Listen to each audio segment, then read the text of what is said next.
Hi friends, నేనైతే ఈరోజు తలకాయ కూర ప్రిపరేషన్ చేస్తున్నాను. తలకాయ కూర వండుతున్నాను. చూడండి ఇలా చేస్తాను. ఉల్లిపాయలు అయితే వేపుకుంటున్నాను.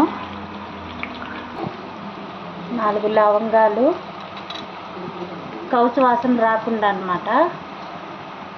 ఈలోపు తలకాయ కూర శుభ్రంగా కడుక్కుంటాను. ఉల్లిపాయలు వేగే వరకు మనం తలకాయ కూర శుభ్రంగా కడుక్కుందాం. చూడండి, నేనైతే శుభ్రంగా కడుక్కున్నాను. ఈ ఎక్కడ హెయిర్ లేకుండా, చెవులు వాటికి ఇట్లకి కొంచెం హెయిర్స్ ఉండి ఎక్కడ లేకుండా శుభ్రంగా కడుక్కున్నాను. ఉల్లిపాయలు వేసుకున్నాను. అల్లం వెల్లిగడ్డ పేస్ట్ వేసుకున్నాను. అల్లం పేస్ట్, పసుపు వేసుకొని కూరని బాగా కలుపుకున్నాను.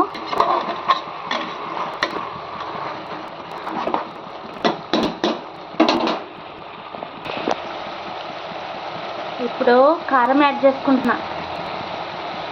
కొంచెం కారం ఎక్కువ ఉండాలండి తలకాయ కూరలో, లేకపోతే కౌచు వాసన వస్తుంది. అది అసలే గుంటురాలం, మసాలాలకు ఎక్కువ అవుతుంది. మళ్ళీ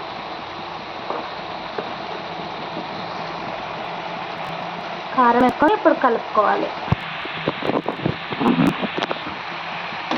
పచ్చివర్ణం పోయేంత వరకు ఇలా మగ్గనిద్దాం, ఎందుకంటే పచ్చి వాసన వస్తే బాగోదు. ఇప్పుడు పచ్చి వాసన పోతుంది. వాడుకొని విజిల్ తీసుకుంటా. చూడండి, నేను సాల్ట్ అయితే వేసుకోలేదు, ఎందుకంటే సాల్ట్ వేసుకుంటే కూర ఉడకదు. నేనైతే విజిల్స్ తీసుకున్నాకే సాల్ట్ వేస్తాను.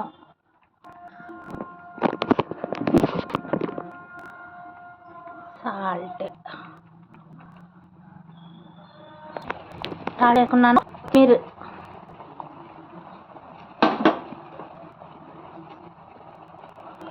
కొబ్బరి పొడి,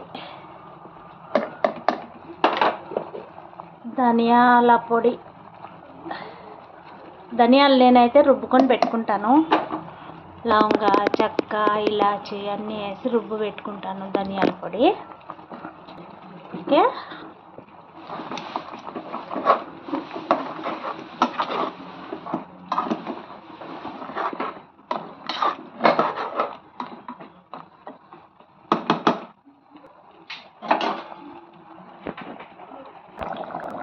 చూసారా ఫ్రెండ్స్, నా కూర అయితే ఉడుకుతుంది. ఇంకా దగ్గరగా నూనె వదలాలి.